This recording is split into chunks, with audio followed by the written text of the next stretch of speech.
Apa masalahnya kalau kita nyanyi, kalau nasyid atau qasidah bunyi Allah Allah aghithna ya Rasulullah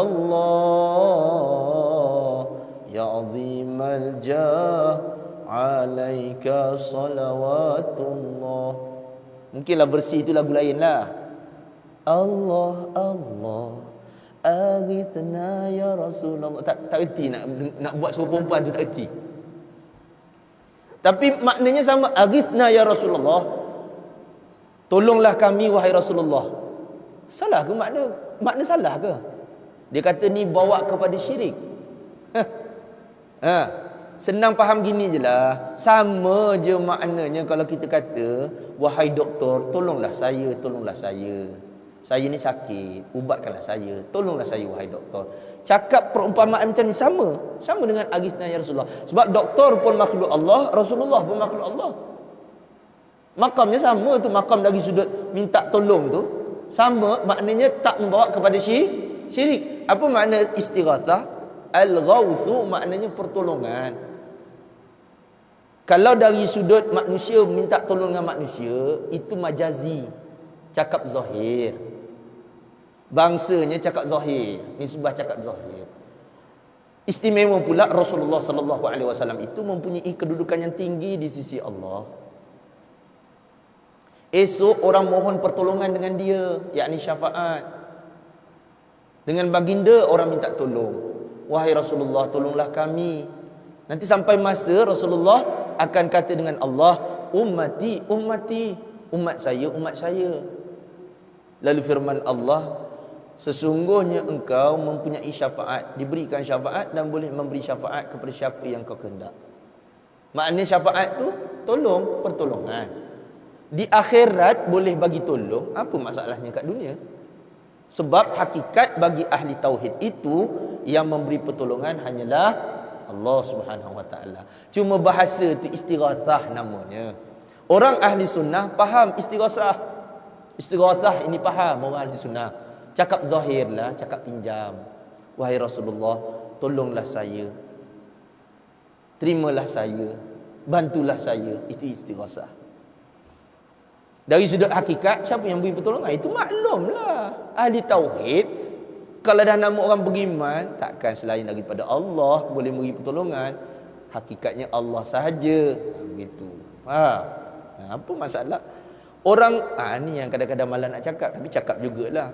Yang masalah dengan istighathah, yang masalah dengan tawassul, yang masalah dengan isti'anah, yang masalah dengan perkara-perkara yang seumpama ni adalah orang Wahabi. Sebab tu kalau kita kata, biasanya orang Wahabi ni, nanti orang marah, sikit-sikit nak hantar Wahabi, sikit-sikit nak hantar Wahabi. Biasanya orang yang memahami konsep, kalau kata beristighasah, bertawassul, beristi'anah itu sebagai syirik, itu fahamnya Wahabi. Fahamannya ahli sunnah wal jamaah bukan begitu. Minta tolong dengan Rasulullah boleh, minta tolong dengan wali boleh, tak ada masalah. Kerana hakikat yang memberi pertolongan, manfaat segalanya, mudarat, hanyalah hakikatnya Allah. Baik, satu orang tak nak istighasah dengan Rasulullah, salah ke? Salah ke? Tak salah. Satu orang nak berdoa terus dengan Allah, ya Allah, tolonglah saya, bantulah saya, tanpa mengatakan dengan aku bertawassul dengan Rasulullah sallallahu alaihi wasallam, tanpa mengatakan aku bertawassul dengan Syekhuna Maulana Ahmad Tijani radhiyallahu taala anhu. Adakah dia salah? Tak salah. Kerana sama saja minta tawassul dengan tak tawassul, itu hakikat Allah yang memberi pertolongan, Allah yang memberi manfaat, Allah yang memberi mudarat. Ini akidah kita orang ahli sunnah wal jamaah. Apa masalah? Cuma bagi orang yang bertawassul, istighasah itu menambah lagi harapan mereka. Mudah-mudahan dengan menyebut kelebihan Rasulullah, wali-wali dan sebagainya, Allah pandang mereka. Sebab orang bertawassul ini biasanya orang yang berhajat sangat. Orang yang biasa-biasa macam kita ni tak ada apa-apa, kosong. Nak cagak amalan pun berat. Bukan macam Rasulullah sallallahu alaihi wasallam, bukan macam sahabat-sahabat Rasulullah sallallahu alaihi wasallam, bukan macam orang-orang soleh, wali-wali Allah, bukan. Itu yang kita cagakkan nama-nama orang-orang yang macam ni, dengan harapannya agar Allah Taala pandang dan terima doa kita tu. Mogalah pada hakikatnya hanya Allah yang memberi manfaat, hanya Allah yang mengabulkan doa, hanya Allah yang memberi pertolongan. Soalannya, ada tak sandarannya kalau kita bertawassul dengan istighosah daripada Al-Quran dan hadis Rasulullah sallallahu alaihi wasallam? Jawapannya ada. Jawapannya ada.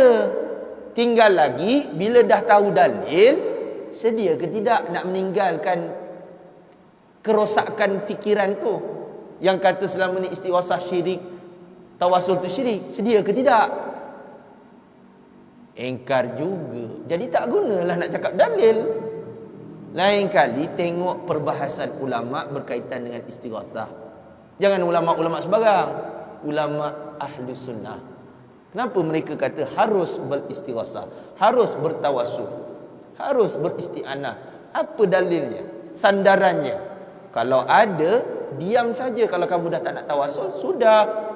Tetapi jangan kata orang yang bertawassul, orang yang beristighosah itu sesat. Apatah lagi nak tuduh syirik. Na'udzubillah.